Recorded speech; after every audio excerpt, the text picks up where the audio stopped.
Evening, people. We are back again. If you haven't done so already, make sure you check out last night's show and the Race for Europe show. All the boys were back discussing all things to do with their clubs, and we're back here tonight with the other guys to discuss everything that's going to be happening on Boxing Day now that football is back. I hope you're all feeling refreshed and, of course, looking forward to Christmas.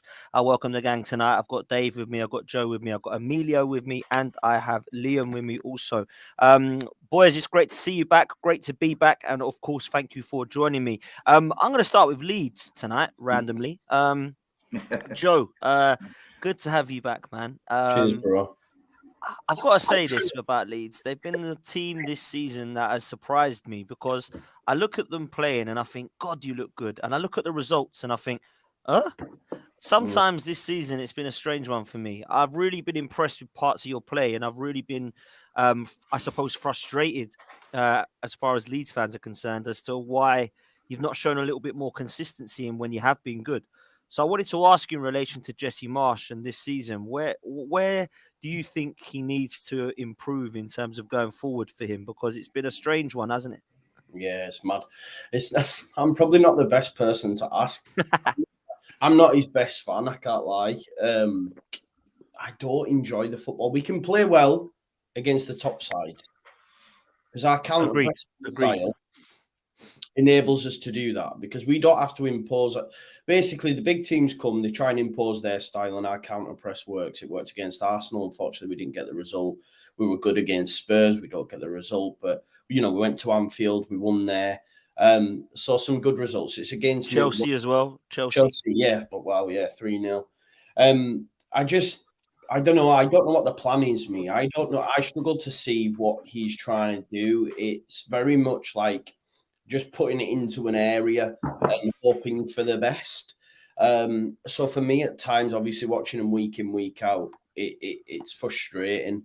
I'm not sure he'll see the season out, if I'm honest. And I know that might sound wild, and maybe there's part of me agenda in there as well, but I don't know. I just don't enjoy it, Dan, man. I don't enjoy it at all. And that's part of the magic that I had under the previous manager. Yeah, at times we might have got spanked, but I sort of enjoyed it because we were trying to have a go and we were trying to win. And, and sometimes we had great results. But I don't know. I think tactically as well, he's a little bit inept in terms of in-game management. I think, I know it's just a friendly, but yesterday we played Monaco at Ellen Road, 1-1 at half-time.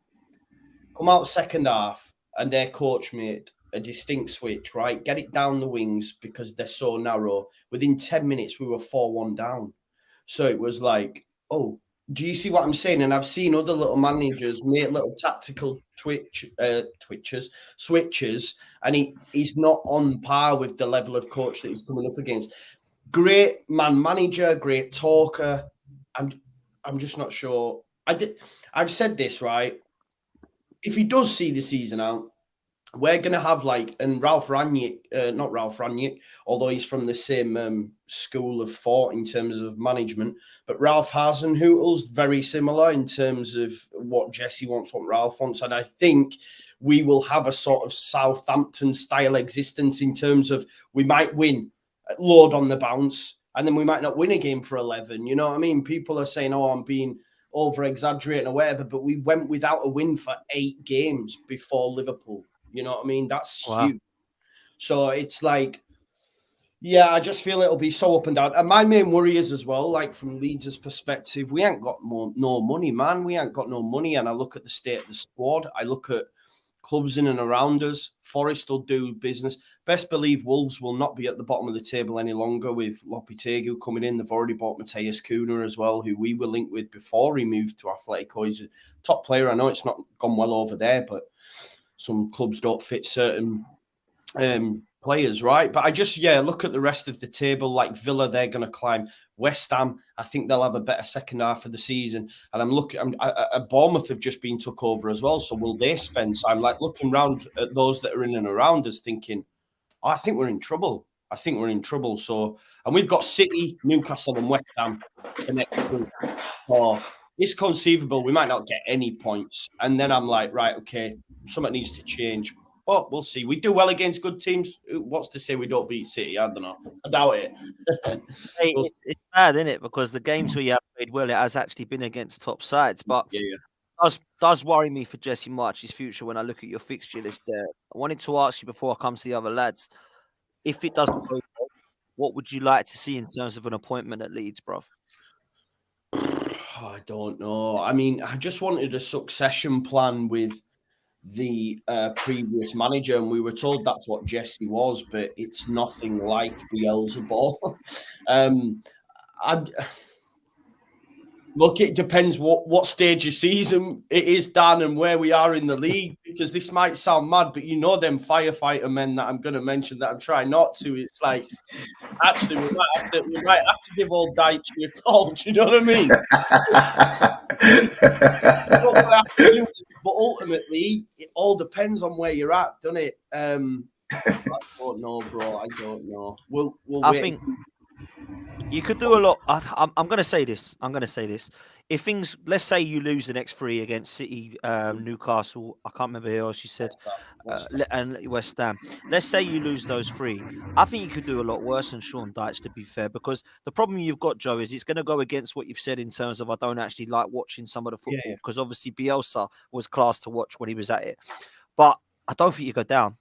I don't think you go down with Dyche. And I do think you've got some players that actually, when Burnley wanted to play football, they could. It's just that the majority of the times it was just don't lose. I think that Leeds have actually got some players that actually can be quite attractive to watch. I'm a big fan of your midfield. I think your midfield's really quite attractive when it wants to be. I also think you've got some players like Jack Harrison, of course, who can be a really good player to watch. So I look at some of it, Rodrigo, players that you think, actually, I don't think they are a lump it long type player. So Sean Dyche might not actually have the players there to suit what he wants to do. But I certainly do feel that he's a good enough manager not to get Leeds down.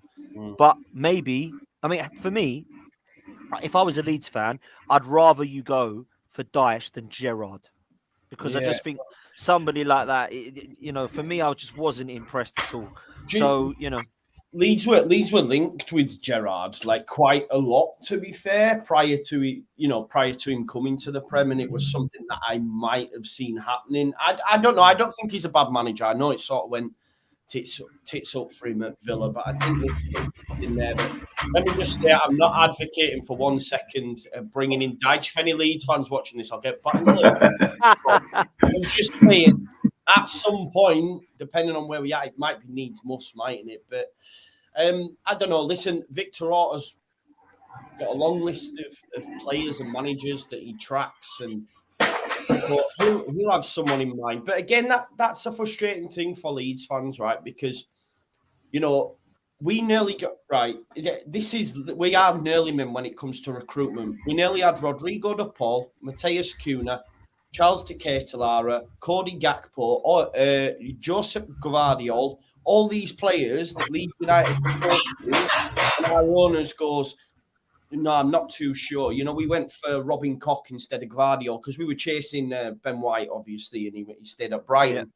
But there's all these players like Cody Gakpo. That on deadline day was an absolute joke. Like what happened there, and then he's now going to go to Man United. Cunha we've missed out on because he's going to go to Wolves for like 45 million. We've had opportunities to sign these players and not at the time. Like it's a running joke among Leeds fans. Like our could have been 11 would probably get Europe. Do you know what I mean? It's that good, but it is what it is. We end up signing duds like Rodrigo. And, well, listen, he's having a good season, but I still don't rate him. Lorente, Firpo. I mean, he's as bad as Emerson. Oh, he's dreadful. He is. Yeah, he's dreadful. Him. He can't defend him, can he? No, but yeah, listen, you know what? Just before I come, lastly, because I appreciate we've been on Leeds for a bit, I do want to ask this though. In terms of January, it's literally a couple of games in it, and then everyone's going to go mad. Well, potentially go mad. I don't think all clubs will. What do you need, man? What do Leeds need to have a chance? We definitely need a striker because Bamford's broken. I know Rodrigo's getting goals, but we need someone to supplement that. Someone in a sort of Patrick Bamford mould who can hold it up and bring others in. We need a left back because we've got arguably our best centre back playing at left back in Pascal Struijk. And for me, there's holes everywhere. We need a centre midfielder because Tyler Adams is out against City, and we're relying on Adam Forshaw. We bought Adam Forshaw like 4 seasons ago in the Championship. You know what I mean? He shouldn't really be starting for Leeds against City for me. So the massive holes, but I'm just worried about the club doing the business because they ain't got the cash. So I think at least a left back and a striker. What that looks like might be a loan or whatever. Then fair enough. We just need some bodies. Fair play, man. Fair play. I hope you get it, and I'm not saying this because you're on. I like Leeds, and I didn't grow up in the era of dirty Leeds, so I don't mind them even more. But like Dave did, but I must admit, I like them. I like the way that Bielsa took him into the Premier League, and it was a shame for me to see him go because I thought he was a good thing for the Premier League. But I hope Leeds do it, man, because I love the fan base. I love the stadium. It's a great place to go to. And I hope you do it, man. And I think you will. I think you'll be all right, man. I can't lie. I think there's 3 teams that are going to be worse than you. So we'll see what happens. Dave, let's come to you, man. Obviously at Ellen Road the other night. Ellen Road. At Blackburn the other night, you were there. Carabao Cup was back. Mad to think the World Cup finished. And then literally as Messi was lifting the cup, I think Forest and Blackburn kicked off. It was weird how close it was to the World Cup. It was mad. But a good result. Forest looking, I would say, like the World Cup come at a bit of a bad time, if it's fair to say.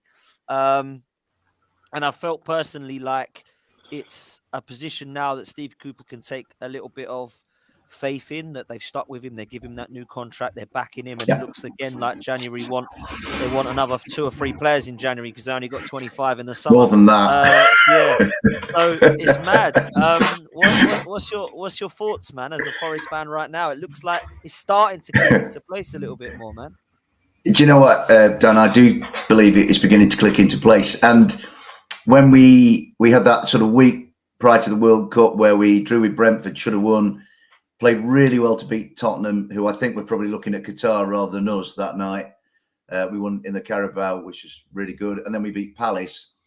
And so the kind of the natural reaction to that was, oh, crikey, do we have to go to the World Cup? And then you felt like that we had these 4 friendlies, which was Stoke, which I went to the night you lads had a drink in London. And it was, I tell you what, it was like Siberia in Loughborough. And then they played honestly, it was that cold, mate. And then they played a Tromitos and Olympiacos in Greece. Well, they lost all 3 of those. They played Valencia last Friday night and they lost. They won there. They won, but they were outplayed for most of the game. They couldn't get the ball. I think Valencia had about 150% possession that night, but we managed to win. So going there last night to Blackburn. I mean, I watched Blackburn at the weekend against Norwich and was impressed. I thought, Blackburn are Jekyll and Hyde. They've won 13. They've lost 10. So it's either all or nothing with Blackburn. But when we got there and we saw the lineup, Blackburn made it quite clear that the Carabao Cup was not a priority for them. It seemed to me. Yandel Thomason made 11 changes. Well, Forest then took advantage of that because Cooper, bless him, as he did in the FA Cup ties last year, which gave us so much momentum moving forward to trying to get promotion. Steve Cooper played maybe his strongest 11. And Forest were excellent. They had 27 shots all night. They should have been 4 or 5 up before Blackburn equalised just before half time. And then Lingard scores within a minute of the restart. And then Forest were in total control. So the way we look at it, and I like to think I'm talking on behalf of certainly the 6,500 who went to Blackburn last night, which is an amazing turnout. I tell you what, in Haywood Park last night, there were more Forest. I'm pretty certain there were more Forest than there were Blackburn. Wow. Now, it's Christmas week. People have got lots of family things to attend to. The roads were shocking in terms of whichever way you went, M6 or Snake Pass, it was really, really bad. Lots of people were held up. They delayed the kickoff until 8. And for 6,500 turn up last night, it was just an amazing effort. I was so proud to be amongst them. And Steve Cooper made the point to them, this lot have travelled here tonight, 6,500 of them. Give them what they deserve. And Forest actually did do that. But the way I look at it, Dan, is that it was really, it was probably in a way the best friendly we could have played, because our next 2, we're at Old Trafford next Tuesday night at 8 o'clock. I can't see us winning there. I can't see us winning there because they've got rid of Ronaldo and the Glazers look like they're going. So everybody at Manchester United will be doubly happy. And I think we're in for it. and then we play Chelsea on New Year's Day. Now, I do think we can get something from that. I'd like actually Forest to look at the Leeds victory over Chelsea and take something from that, because that's a blueprint to beat Chelsea. I thought Leeds were magnificent that day. And I agree with you, Dan. And I'm going to say to you, Joe, I think Leeds will stay up. I think Leeds have got really good attitude.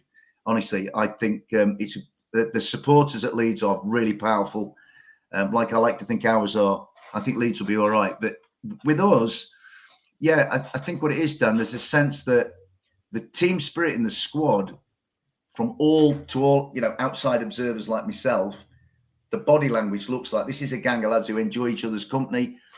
They all get on well.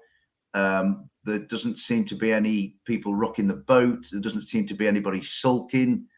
And I think, if Steve's got it to that point, given that we did sign, I think 7 or 8 million back in September or whatever it was, then Cooper's done well. If you're going to ask me the same question you asked Joe, and I was listening to Joe, and it's funny, like the parallels between him and me and them and us. We want a centre forward as well, somebody who can hold up, score goals, and bring people into play. I mean, I've been the only kind of example of the kind of player that we would like, or I think we need, is a young Glenn Murray when he was at Palace and Brighton. Somebody who leads the line, scores goals. I mean, we had Glenn a couple of seasons ago. Sadly, it was towards the end of his career. I mean, a cracking bloke, really popular at Forest. But somebody of that ilk. I mean, I can't really think of anybody else that does that now. Maybe Glenn Murray's of this world, sort of yesterday's men, but somebody like that and a centre half. But yeah, the vibe around us, and like if last night's anything to go by, the vibe is pretty good. I mean, I tell you who was brilliant last night, actually. Brennan Johnson was absolute dynamite last night.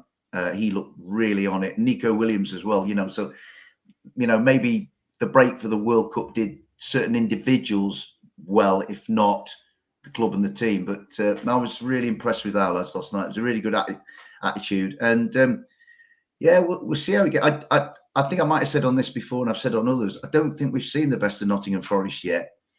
And I think there are some who maybe have played better than us to this point of the season who will they'll have their dip and we may come good again. But I mean, to my way of thinking at the moment, there's no harder restart to the Premier League for anybody than going to Old Trafford next Tuesday night, because they're going to be like absolutely bouncing there, So yeah, it's pretty good vibe at the moment, Dan, to be honest, But obviously, the truth of the matter is we're in the bottom three, and that can't continue. So for all the good vibes and the pleasantries and all this kind of stuff, get out of that bottom three and start climbing that table, and at least make sure we're better than 3 others, whoever they may be. Yeah, I'm hearing you, mate, and you say, oh, we've got United and Chelsea next. Like, in one way, it's oh dear, but in another way, it's welcome to the Premier League. This is what you wanted, and this is what you all asked for. So it is like that. Having said that, I understand why you're more confident against Chelsea than Manchester United. I've said last night to Dan that I've got a real nasty feeling, from an Arsenal point of view, that Man United are going to be good now that they got rid of Ronaldo and Ten Hag's done what he wanted to do. They've only got a few coming back from the World Cup, and I think United could have a good start. Yeah. Chelsea are a little bit all over the place and need January to come quickly so they can add a few more millions of pounds to their depleted side at times, because they've still got huge gaps there. But I do fancy your chances because they just look a little bit all over the place. And Nottingham Forest, for me, are a team that are just fighting for that 17th place. Just get me 17th and I'll take it, And absolutely, sometimes you've got to look at United and Chelsea and go, what did we get? Nothing. Okay, we're not expected to. We've got, let's say, Wolves next. Let's go and beat them. That's what I think Nottingham Forest need to be doing in terms of that. But I wanted to ask you, Dave, Steve Cooper, just quickly, and I can bring the others in on this as well. When there was rumours that Gareth Southgate was going to lose his job, and obviously I never thought that was going to happen. I thought he was going to sign, and I think everybody else agreed. But Graham Potter, Eddie Howe, and Steve Cooper were the 3 that were being seen as the best 3 in England, and everyone said the England manager has to be an England manager. Do you think, and if you take your Nottingham Forest hat off for a second, do you think Steve Cooper would be a good appointment? Yeah. Do you think Steve Cooper would have been a good appointment if Southgate was to lose it? And if he does lose it after 2024, do you think that would be an option for him to go to England, or do you just think he's a club manager now? I think there are different facets to Steve Cooper's situation, Dan. when all's said and done, Steve Cooper is the only manager, I think, in the Premier League who has won a World Cup. Admittedly, it was with the under-17s. True. But so many of those under-17s are now coming through, Philip Foden, people like that, Morgan Gibbs-White. So Steve's got, if you like, previous with the FA, and they know what he can do, and they've seen what he can do. And he has a result on the table. He's the only, I think he might be the only England manager apart from Sir Alf who's actually won a tournament. So there's that. On the flip side, Steve's Welsh. So Steve, I think he fancies the Wales job. If at some point, say Rob Page, let's be fair to Rob Page. Rob Page picked it up in difficult circumstances, done a really good job. A lot of time for Rob Page, even though they didn't play great in Qatar. I think they just come to the end of that cycle of Wales, if you like. So I think Steve might quite fancy that. But I'm going to put my hat back on and say, I don't want him to leave. We want him. Yeah, absolutely. Yeah. That's too right. I tell you what, though, Dan, what I would say is I've been really interested, right? People are like ranting about Southgate. And I've got mates who are like Newcastle fans and Chelsea fans, right? Especially the Newcastle fans. And they say, Southgate's got to go. We need to replace him. And I go, replace him with Eddie Howe. Oh, no, you can't do that. And I'm like, well, what do you want? Do you want Newcastle to win and you don't care about England winning a World Cup? Or do you only care? It's a bit like we only care about tennis for 2 weeks of the year, don't we, when Wimbledon's on? Do you only care about Gareth Southgate winning a World Cup when a World Cup's on or a Euro? Do you know what I mean?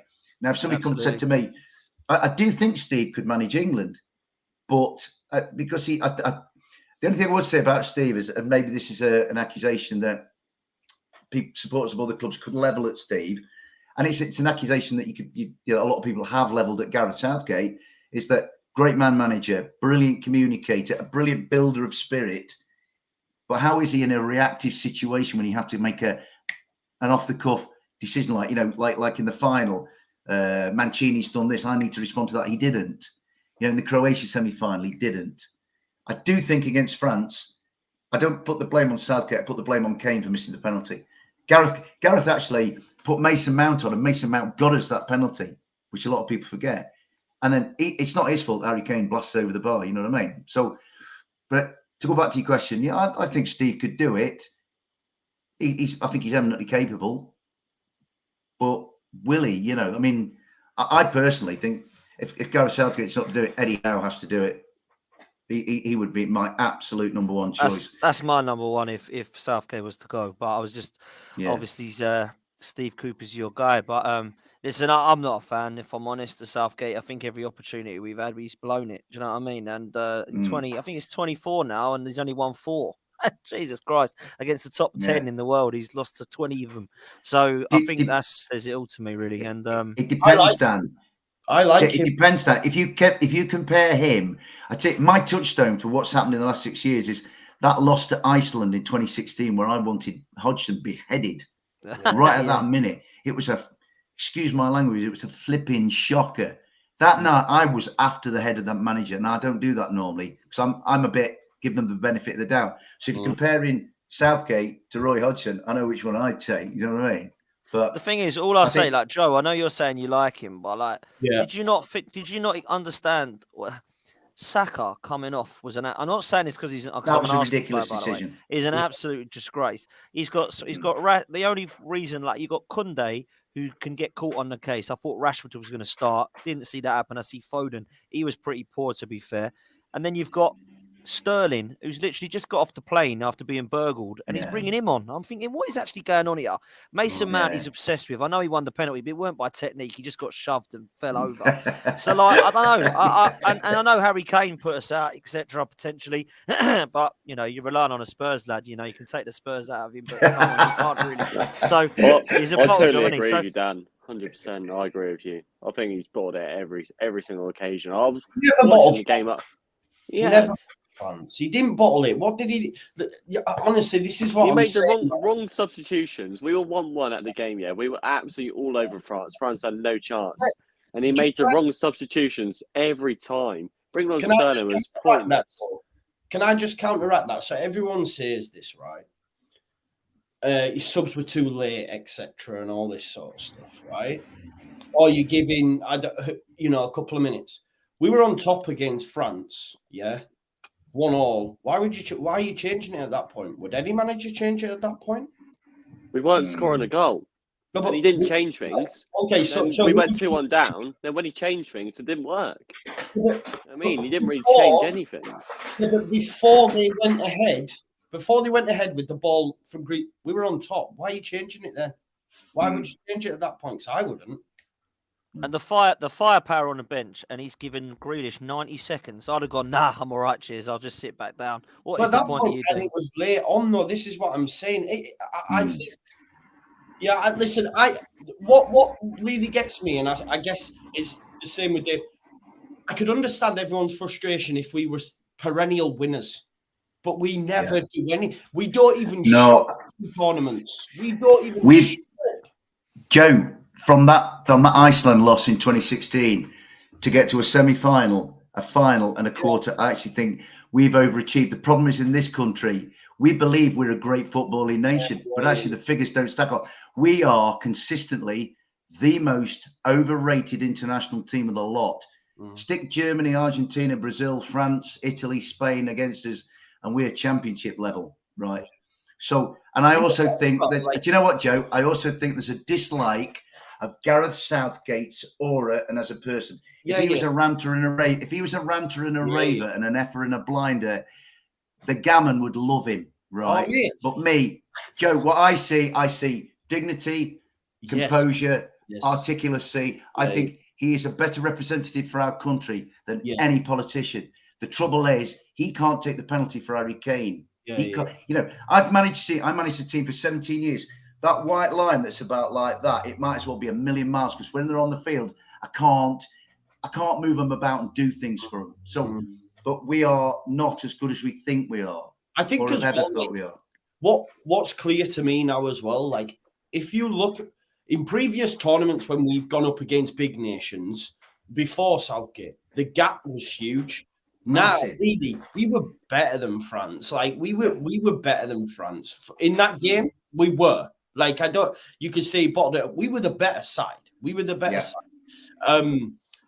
And listen, I know, like when people hammering for the Euros and that, we were a penalty kick away. Yeah, he went very defensive, and I understand it. And we were all shocked that he went with a back four, and it was almost as if like everyone would have kicked off about Maddison. He took Maddison. Yeah. He then went with the back four. We're all going, oh, he's going to go with the back five. He stayed with his back four. So it's like, do you know what? He's learning and changing. I just don't see who the successor is at this moment in time. Euros, I think the squad love him as well. That's important. I love the squad. I never, ever liked previous squads. Even in the golden generation. They were all... Go on, mate. Joe, you asked, sorry, mate, to cut across here. Right. Ask them. Get the 26 in a room and say, do you want to get rid of him? And they won't, right? Now, you go back to Capello. That lot in South Africa are a disgrace. Capello was a disgrace. Sven-Goran Eriksson, about as interesting as the case on my phone, right? Roy Hodgson, basically a bloke out of an old folks home trying to like connect with young lads in the squad, right? So I actually think, I mean, I said to somebody, it's a throwaway remark, best since Alf Ramsey, better than Don Revie, better than Ron Greenwood. Yeah. Bobby Robson was murdered and abused until he kind of got to a semi-final, and that was seen as success. So, you know, my trouble is I'm older than a lot of people, so I kind of see this spread of 50 years of England, right? Yeah. I think as well, like, and just to, because I've seen a lot about this, about the England manager should be English, etc. And I'm not saying this from a point like where people were saying it's cheating and all this, but I have a tendency to agree with that. And the reason I say that is if you have a look at Scaloni's reaction for Argentina winning the World Cup, that's what it means. And I think that's why you need that. So I understand those saying Tuchel, Poch, etc. But for me, maybe when the Euros comes around, maybe Eddie Howe isn't in a job. Maybe Potter's not gone well at Chelsea and we can get him at that point. In time, there's no one there. So give it Gareth till end of his contract and then he can go off into the sunset, I think. Joe, mate, that is, to me, the point is, if Eddie Howe was still on that sabbatical after Bournemouth, perfect. I'd get him in. I would almost say, look, Gareth, you've taken us as far as it can go. I think whatever happens at the Euros, he goes anyway. I think he wins the Euros, loses the Euros, he'll be sacked, right? If Eddie Howe was available now, I'd have Eddie Howe, because I actually think I love our manager, and I think Graham Potter did brilliant things at Brighton. But Eddie Howe is the best English manager in the world at the moment, in my view. Yeah, but he's not available. I agree with that. And well, none of them can I also, Dan, sorry, mate, can I also just say that I actually can see where the guys who wouldn't agree and want to get rid of it, I can see where they come from as well. So I could, I try to see both. I'm not going to come on here and say, I want Southgate in, and anybody thinks. So I've seen lots of arguments on the other side saying why Southgate should go. And I do think that the Saka substitution was a big mistake, because the little fella was mustard in that game. I love that kid. I've loved that kid ever since he got that abuse for missing a penalty. I think he's an A-grade student. He's one of the most intelligent footballers on the planet, and he's a nice kid. I watched him. Forest kicked him off the park in the 5-0, and I felt a bit guilty. Well, that's Bukayo Saka. You shouldn't do that, And I love the lad. Gareth, if I was with Gareth, if I'd been Steve Holland or whatever, I'd say, Gareth, don't take him off. He's the best player he was the best player on the field. I thought it was a massive issue. To wrap this one up, man, because I want to get Liam and Emilio in on this one. No, it's cool. It's good. Sorry, I've gone on again, lads. It's good, Dave. Don't worry, man. Listen, Emilio, let's bring you in, man, because I know you're more Italy and not England, but I want to get your thoughts as a kind of neutral. Do you know what I'm saying? But, let me ask you this, right? Because you beat us in the final, right? Italy beat us, right? But let me ask you this, Emilio. Does a better manager than Gareth Southgate, not a better manager, because that's a bad way of putting it, is there another manager out there that could have won England at least one, maybe even two of those last three tournaments in your eyes? No, I agree with Dave's point. Look, there's been progression there from the Roy Hodgson here. I love Roy Hodgson, what he did for Fulham, but for England, out of his depth. A lot of kudos for Fulham fans. He's a legend there, but in England, he was out of his Different depth. players now, though, isn't there? Different players since 2016. Look, 7 years ago. Yeah, and I look at it from my perspective. Italy obviously is my number one team. Obviously, they won in this tournament, so obviously in England, I think it's a missed opportunity as always. I just find England haven't got that winning mentality. They don't know how to win big games. It's the same old every single tournament. A lot of it is to do with easy qualification groups and easy group games in major tournaments. Again, look at who they had: Iran, USA, and Wales. I think if England had if they're stretched more in those earlier games, I think they get into a better headspace and start to prepare mentally for tougher games thereafter. If the USA had a striker, they would have beaten England that game.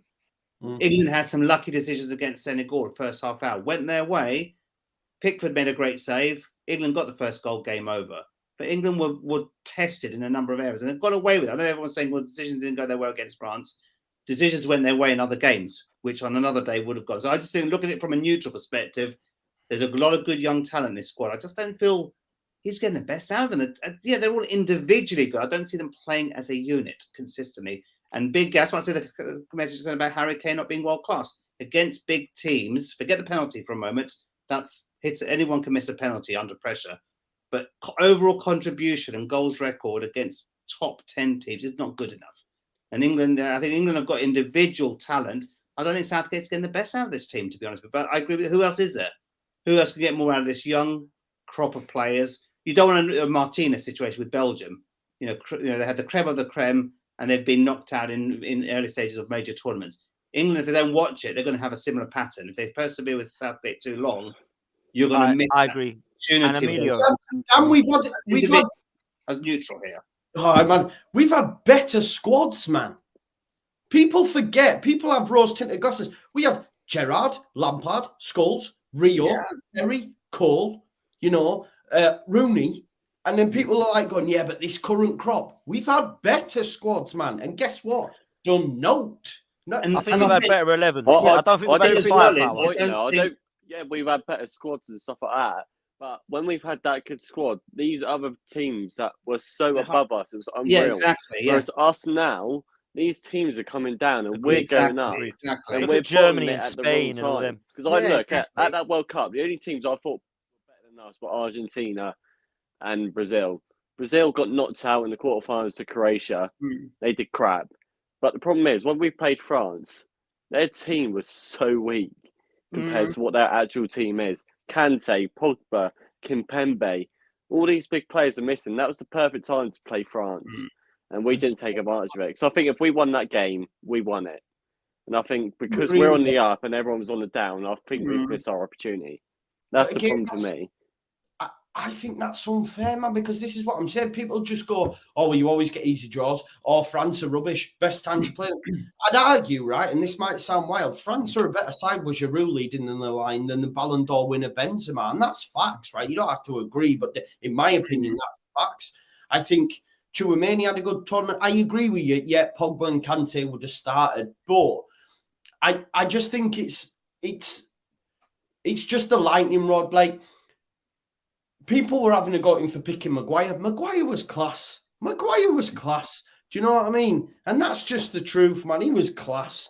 But people go, nah, rubbish. He can't do wrong. I guess he can't do wrong in my eyes, and he can't do right in many others. But I'm Southgating all the way, man. He's coming home. He's coming home. Let me ask, because all this Liam, I'll start with you. It's an easy answer, I guess, for you. I guess you wouldn't take him as the manager of Southampton. No, because I just don't think he. I think he's a great manager, and I think he's a great person. Just tactically, and with a struggling side like us, I don't see him doing anything. So I think he proved it with Middlesbrough, but obviously that's just a one case answer. I just don't think he'd be able to do it for us. But I think as well, like, I'm not. I was going to say, do you guys enjoy watching Southgate's brand of football? So, Joe, in particular, you're raving on about Southgate. Being honest, do you enjoy watching England play game after game, whether it's USA, Iraq, or Italy or Germany? Do you enjoy watching those games? It was better this World Cup than previous. I think, Bellingham added so much to that team. But this is again, and what people think the stick they can beat you with when you support Gareth, where they go, well, would you have him at your club? No, I wouldn't, because I couldn't watch the football week in, week out, and I don't think he's a great club manager. But there is a distinct difference between club management and international management. You would, half French fans don't even want Deschamps there. The guy's won a World Cup and they don't want him there. Do you know what I mean? If you look at the Final Four, the managers that are at these football clubs, Scaloni, nowhere, the Croatian, they're not getting big top club jobs. They just won't. But because there's a different kind of management needed for tournaments. That's just my opinion. So no, I wouldn't take him. And no, I don't rate him at all in terms of the football. I couldn't watch week in, week out at my football club, but I think he navigates tournaments well. Fair play, man. Fair play. Listen, if you're going to lose a World Cup, if England are going to go out of a World Cup, I couldn't really have picked a better way of them to go out, if I'm honest, from an Arsenal point of view. But I don't want to be too harsh. But I do think that it was quite funny now that I look back at it and think, oh, England are out. I couldn't think of a nicer person to miss a penalty. But when I look at it, I do think there is definitely managers out there, whether you want them to, if you want the England manager to be English, then I can understand why you stick with Southgate. If you don't want Tuchel, if you don't want Pochettino, if you don't want Arsene Wenger back, or whatever crazy names you want to throw at stuff, then obviously I can see why Gareth Southgate's been given the job. It's no shock to me. I expected it. I didn't go, oh, you're kidding, he's staying. I think it was obvious he was going to stay, right? Yeah. But I think this Euros, he's got to do something big. He's got to get to his final, in my opinion. I look at the, He's got to win it, Dan. He's got to win it. We can win it. Go. Bellingham's come on, everyone come on. Tomori might be in the squad. He's got to win it. Definitely. There you go. I think we'll end that one there. Let's come to Liam. Liam, I've been waiting for this one, mate, because I watched last night. I didn't watch the game last night. I watched the highlights last night, I don't even know if you call them highlights on Sky, because Carabao Cup games, you can't watch them at all, can you? Literally cannot watch them unless you get some dodgy stream. But I watched your highlights, and it was as if your forwards were refusing to shoot at one stage, mate. What was going on, bro? What the hell was going on, bro? What was all that about, man? It was absolutely awful. Like, jeez, like not just the misses, but the whole performance. Like, how the hell we are? I've got to say quickly, I saw the first goal and I just thought, wow, I don't think that your new manager expected that as a start. I mean, what was that all about? I blame our recruitment for giving Maitland-Niles another chance at a new footballing life. This guy's been on loan so many times, you think, this guy actually ever going to find a club? I think he just needs to degrade himself or something. But it's just, the football wasn't great. Lincoln are a tough side, League One. They're going to go for it. They got nothing to lose. But in the way they outpressed us, they outplayed us with football, and you think it was just too slow. And like the lineup, I expected the 3-5-2. I expected the work rate to be better. I expected us to be better. But when you're not taking those sort of chances like a Dozy, I felt bad for the kid because when he come on, he changed the game. I think he's a fantastic kid. That's just a bit of naivety with the finish. And the Adams one, he's too eager for a hat trick. I don't think he's ever seen a hat trick in his life. He's gone, I've just shat myself and thought, why the hell did I not shoot? I don't know what he's playing at, but got the win, quarter final of Carabao Cup. Can't complain. I just think it was more of a friendly, getting that game out of the way, and we just need to focus on the Premier League now because we have some really, really good games in our favour. And if we don't get results then we're in a bad position. But I'm just going to back Jones no matter what. The club have decided. I think he's a great manager. Yeah. I just really hope it works out for him. So if it doesn't, I don't see it ending well for him, unfortunately. Yeah, I don't know where you go if it doesn't, mate. Life without Ralph, Liam. For weeks and weeks, you were saying, I'm done with him. I want him gone. You got your wish. What do you need in January to try and aim for 17th and above? Need a striker, a right winger. Everyone needs a striker. Literally, everybody needs a striker. Problem is, Dan, we never replaced Dingsy. No. Last summer, you get what I mean? And we brought in Brojo, who was fantastic for like it's good 6 months, and obviously I'm gutted for him now with the ACL injury because I think he's a cracking kid. I would have loved him on a permanent, but we only brought Siku Mara, who was a one for the future. We didn't buy a goal scorer. We didn't get enough attackers, and we brought 10 players in. So it's like, and I look at the transfer window now and think we need to get rid of a few players, and we need to bring at least 3 players in, probably a midfielder, a right winger, and a striker. Because we ain't really got. We've got a lot of depth. It's not great depth. And it's like we have a lot of fixtures at the moment, especially we're now being in the Carabao Cup. And then we got FA Cup where you thought, we can rest a few players against a League One team. But we've got Crystal Palace in the FA Cup. So it's like, what does Jones want to prioritise? If we get a good time in the quarters and we get to the semi-final, what's he going to do? Is he going to prioritise that next Premier League fixture, or is he going to go, we have a good chance of getting to a final here? What's he going to do? So it's like, I don't think he knows what his best formation is going to be with the squad either. It's going to take time, and I'm going to back him whatever and hope all the Saints fans do. Yeah, man, you've got to back him now that you've gone for him. Listen, Ben Brereton's got to be one that people are going to be looking at. Everybody wants a championship striker. We've mentioned him on here before. I know Dave knows him very well. I like the kid. I like a lot about him. And I did when he was at Forest and played against Arsenal. And I thought someone's going to have this lad. And he was at Blackburn, and now he's banging them in. And I think he could do a job in the championship. He's quite a strong lad. He's quite tall. He's definitely the profile that a lot of, I think, the clubs on this panel would look at. You've all said you want a striker. He might think, I'll stay at Blackburn because it looks like we're going up. But he could at the same time think, let's just get me in the Premier League and I'll do what I can to keep that, whoever it is, up there. I'll be surprised if he doesn't at least get a bid received Blackburn in January. They might not want to sell him, of course. But the problem for me, Dan, is obviously that Brereton Diaz is a fantastic player. He's got 6 months left on his deal, so I think he's just going to run it out, to be fair, try and get Blackburn good point in the playoffs and stuff like that. But it's like, the problem with me is we brought Che Adams from Birmingham, 15 million, hasn't worked out. Brought Adam Armstrong from Blackburn, 15 million, didn't work out. So I'm kind of looking at it and think, is the club really going to go for a championship striker again? I think if we do, I think Brereton Diaz is a good player. I see him more as a left winger than a striker. I don't think he's an out-and-out striker. So he's more of a winger goal scorer, like you see, like a Mo Salah or something. Isn't the best dribbler, but when you get him in the box, he's going to finish it. Well, you'd hope he would did anyway. But I think if we were going to sign a striker, I think I can't pronounce his name right. I don't really want to butcher it, but it's the Coventry striker. He was at Brighton. Yes. Victor. Victor something. What is his? Yeah. I can't believe when Brighton need a striker, you let him go. And I think I watch him for Coventry in the season. I think he's fantastic. I think he's a top scorer in the championship. You're thinking, Brighton finally need a striker, and you probably let your best one go. And it's like, all right then, if we can get him for a decent deal, but I think the way Coventry are playing at the moment, I don't think it's going to want to go. A couple of weeks ago, I was seeing them; they're 24th on the table. Now they're 8th.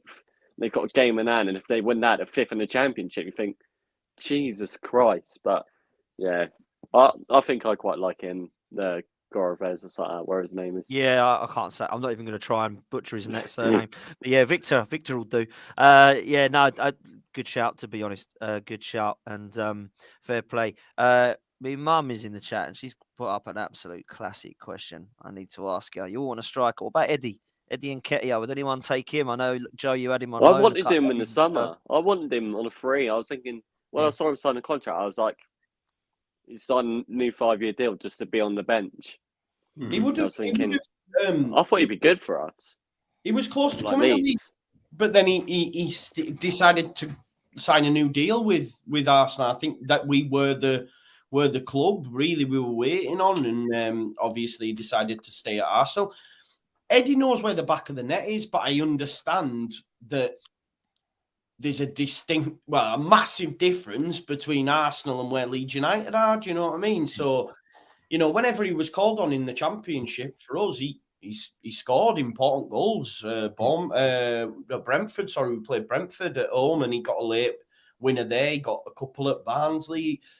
He knows where the back of the net is. I think maybe the hype around him was massive. Like, he'd scored all these goals at under 21s. I think he's got the record, as he done, and it was like, Ian Wright was chatting about him, and then we're all like, "Wow, this kid's going to be mustard."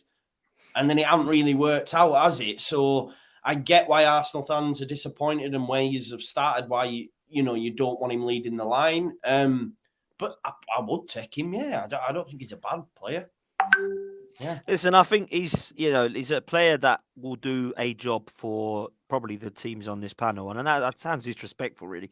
But I feel like with Arsenal, it's just not what we need. Not in the first team. It's fine if he's like third choice backup and he's coming on once Jesus and our next one gets injured. He's coming on. Eddie can maybe do a job for a game. But we're relying on him now if we don't sign someone in January for like 10, 15 games potentially. Do you know what I'm saying? Because Jesus' injury is quite bad. I just don't think that's good enough for what Arsenal need. Would anyone on the panel not have Eddie Nketiah? Not want him? Oh, Dave, you're on mute. Hang on one sec. Oh, sorry, mate. That's it. Do you know all my family have a button on mute for me, mate, so they don't have to listen to me. Especially my old man, because I just badger him about football all the time. Eddie Nketiah, unfortunately, fluffed his audition in the FA Cup at our place back in January. He led the line there, and he had a really poor game. And we were watching Lewis Graben outplay Eddie Nketiah. Lewis stuck the ball in the back of the net and led the line really well. So I think the names that we've mentioned, and I'm looking at Leeds and I'm looking at Southampton. Emilio's all right because he's got Mitrovic, so he's fine. But if you look at like Joe and Liam and myself, I wouldn't have Brereton Diaz, because Liam makes a fantastic point about Brereton Diaz. He likes to kind of get out wide and come inside on his right foot. He is not that. Again, the only one I can think of is not Nelson out striker. Yeah, exactly, Liam. I think Ben Brereton Diaz likes to kind of wander around and not be that target. I mean, ideally, I'd like to go back to when I was a little lad and have Jeff Astle, Jeff Hurst, Martin Chivers, Ron Davis, Peter With, people like that, and get them. But they're a dying breed in the game. Glenn Murray is the last one I can think. I know I keep going on about Glenn, but I honestly can't think of anybody that would suit us better. And with respect to the boys, suit Leeds better and suit Southampton better, unless Emilio photocopies Alexander Mitrovic and sends 3, one to Nottingham Forest, 1 to Leeds, and 1 to Southampton. Well, he's injured at the moment, so yeah, we've got a problem there as well. He's still carrying an injury, so he's not going to be figuring in the next few games. So. We play on New Year's Eve. Keep playing New Year's Eve. It's unlikely he'll be ready to play. I'm more concerned about my fantasy prem, because you've got a double game week coming up, so Mitrovic might need to be in the lineup, man.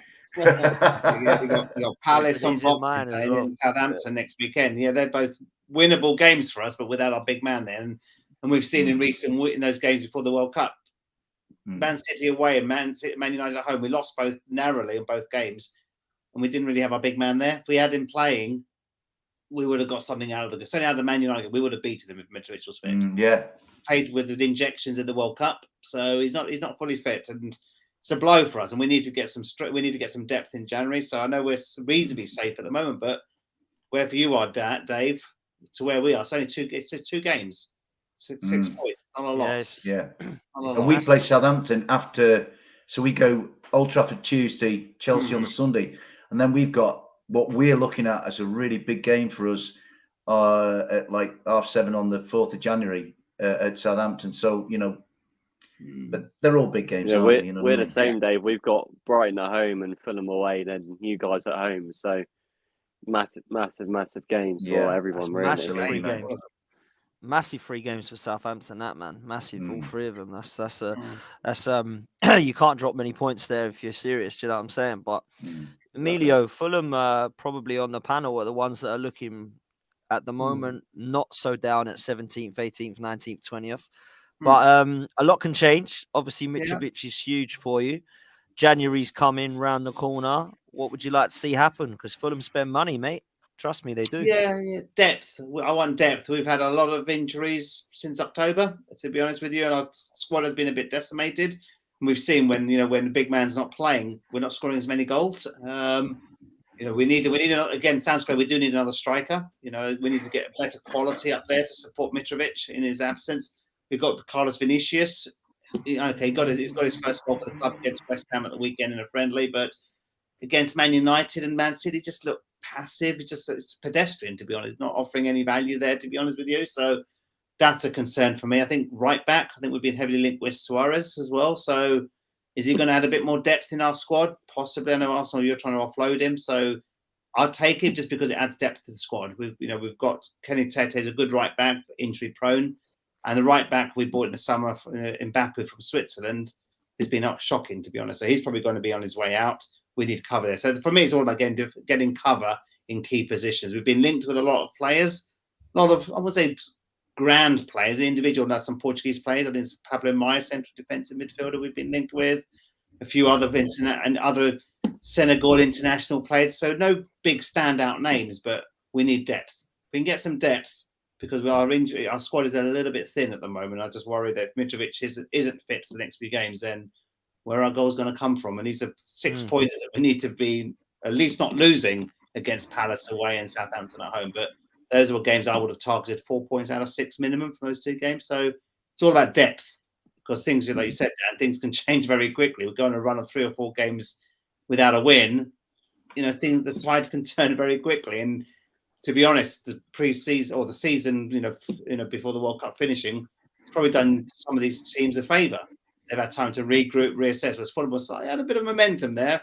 We sort of, disappointing results against Man City, Man United, but I thought we didn't disgrace ourselves. Only Newcastle have outplayed us in the whole season out of the 15 games we played. So to be honest, we have held our heads high, but things can change very quickly. I'll be interested to see how things.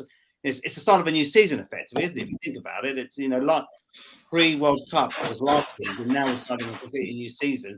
5, 6 weeks later, it's all who's fully fit, who's injury-free, where's depth. You've got the transfer window kicking in, so I think you have to treat it like a new season, start from zero, and try to build a balance of points over the next 20 odd games. So it's all to fight for. To be honest with you, it's all to fight for. We're not safe. We're not safe. We're not safe. No, I don't think anybody is at this 14 games in, of course. But I do look at Fulham and think that out of everybody on the panel, you're the ones I put money on definitely not going down. Because I just think you always look like you're going to score goals and you look to have a balanced team. And I think your manager is definitely proven in this league. So I'd go with them. But Sam Ingram has said Fulham should sign Jed Spence from Spurs, which to be fair would actually be a really good signing on loan. And sign Lyndon Dykes from QPR, who's a player that probably would do a job like Mitrovic does. He's that type. Yeah. But Cedric Suarez is an interesting one because Arsenal don't need him. And the reason we don't need him, one, I don't actually particularly rate him as a fantastic player. His delivery is very good, by the way. He can cross a ball, very, very good. But his defending is a little bit sometimes questionable. He's got experience. He's obviously a Euros winner with Portugal. I think he's a player that would probably come in at Fulham and and do well because the mentality is there. That's one of the main reasons he stayed at Arsenal, and that Arteta, I believe, liked him was because his mentality was always good. So he's not going to be a troublemaker when he comes to Fulham. He's not going to be an ego guy that just sits there and thinks he's the bee's knees. So I think he'd do a good job. Delivery-wise, you can't go wrong. He's probably the best crosser we've got, to be fair. And he was a good lad. He was a good lad with us. To be fair. He was did really a good with job South. I wanted to bring you in, 4 Liam, because years, obviously so. Cedric, player that did well with you guys, man. Like, I can't lie, he did really well with you, didn't he? Good lad. Yeah, he's good technician. He's a solid defender considering his height. And like you say, Dan, he always gives 100%. He's a great guy to have in the dressing room. And that's why I think you said like Arsenal kept him. So yeah, I think he did good for Fulham for the rest of the season. Yeah, likewise. Can I stick a word? Can I stick a word in for Jed Spence? Because when we played Tottenham in the League Cup, when Tottenham were basically looking at Qatar and we were looking at Tottenham, Jed Spence came on late in that game, and actually in his cameo was the best Tottenham player that night. And he came on to a standing ovation at the City Ground, right? Because what he did for us in the Championship last year was absolutely outstanding. What we as a group of people cannot understand is we can understand he went to Tottenham because his family is from London and all that kind of stuff. And there are bigger things than just purely football issues. But from a playing point of view, he's gone there and Conte didn't want him. And if I was Marco Silva and I was, get Emilio to, the man's got the charm to get Jed Spence to come from like the Tottenham Stadium to Craven Cottage. I think Jed Spence would do a really, really good job. Of our loans that got us promoted, Jed was the one that was kind of like the most romantic notion for Forest fans. And I think he's a good player that is being wasted at the moment. Do you know what's criminal as well, Dave? Like, what's criminal, and Joe mentioned this earlier, Emerson Royale is playing ahead of him. Like, that is absolute criminal. I know. This guy is not a footballer. I'm sorry. This guy is absolutely shambolic. He wasted like all that Joe money on that brain Firpo. technician in the summer, didn't he? I think it made him even worse. Honestly, man, talk about Firpo being bad. Emerson Royale, like, seriously, bro. It's pure power play by Conte, isn't it? Saying you can give me these players, but I'm not going to use them. Do you know? Exactly, Joe. I'm not going to use him. And it's mad, like you say, because Emerson Royale's garbage, like so bad. He is dreadful. Yeah, I think Barcelona got like 30 million from us, and I think 30 million from Spurs for Firpo and Emerson Royale in the same They week. must be howling, mate. They must be howling. Like, neither of them can defend. They brought him in the same summer, then sold him. They thought, we can make more money. I'm going to come back to Tottenham against us that night in the Carabao Cup, and actually the best right back on the pitch that night was Serge Aurier by a mile. Right, wow. And Serge Aurier created our second goal that he put across. Sam headed it back, and Jesse scored with header. And Serge Aurier basically ran 70 yards, and like Tottenham couldn't get at him. And the Tottenham fans in the away must have been thinking, "That's Serge Aurier. What's he doing?" You know what I mean? So it's football can be really bizarre at times, but Jed Spence is a resource. You're dead right, Dan.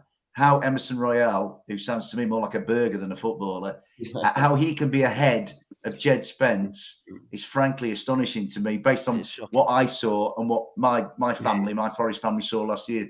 If Fulham should really go and ask the question. If you say Antonio Conte, he said, "Oh, take him. I never wanted him in the first place." Yeah, I reckon you're right.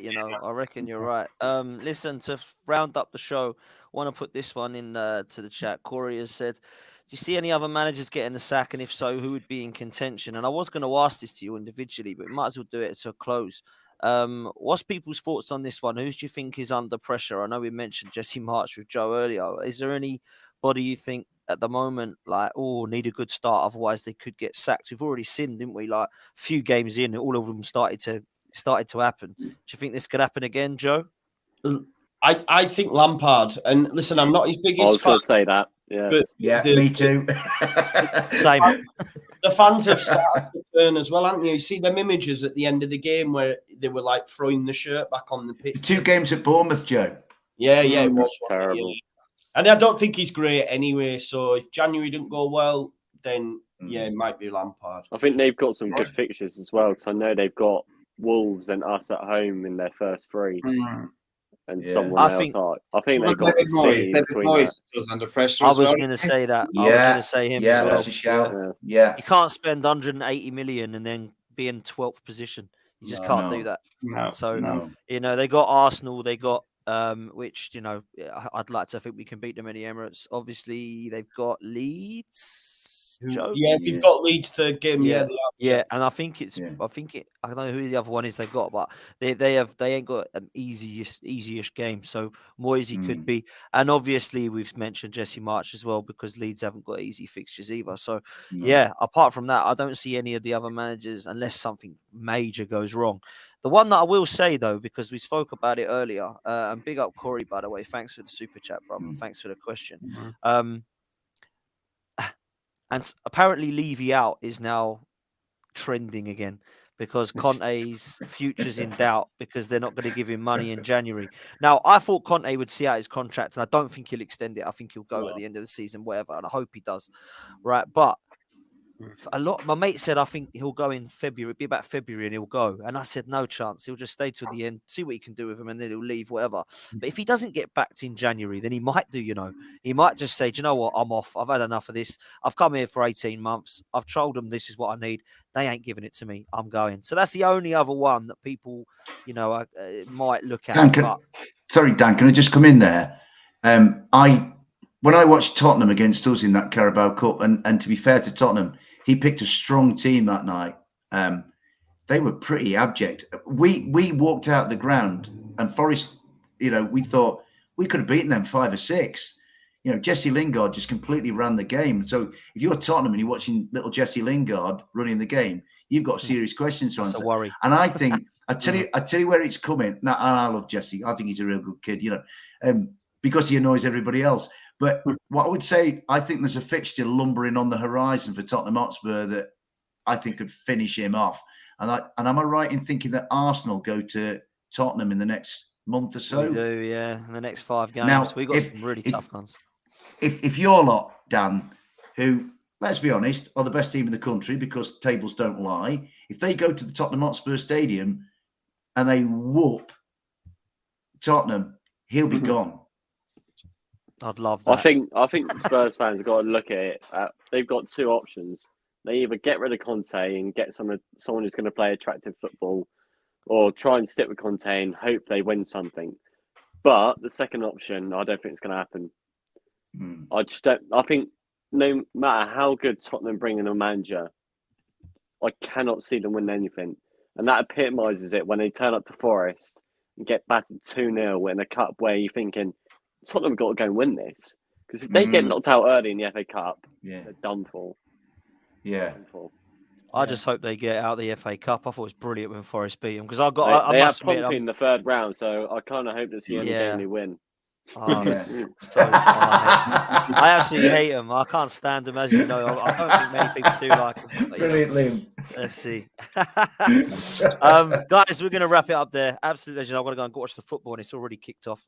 Man City, Liverpool, isn't it, in the Carabao Cup? And the draw later. It's 0-0. The draw later. Yeah, I don't care who gets who in the draw. We're out of it. We didn't rush that Like side. 13 seconds. But guys, Hope we get absolute Cheltenham away. legends. Absolute legends for coming on, gentlemen. Thank you so much. Pleasure, Good to Dan. be back.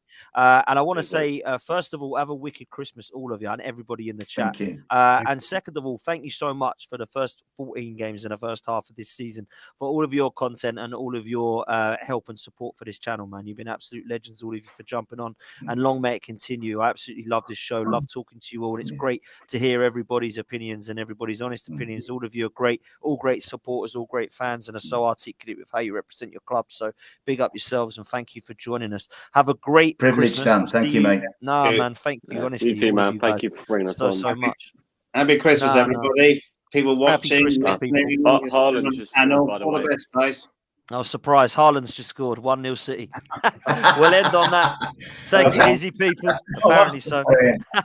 Take it easy, guys. Have a good Christmas. Take care, people. Bye. See you next time. Bye. Laters.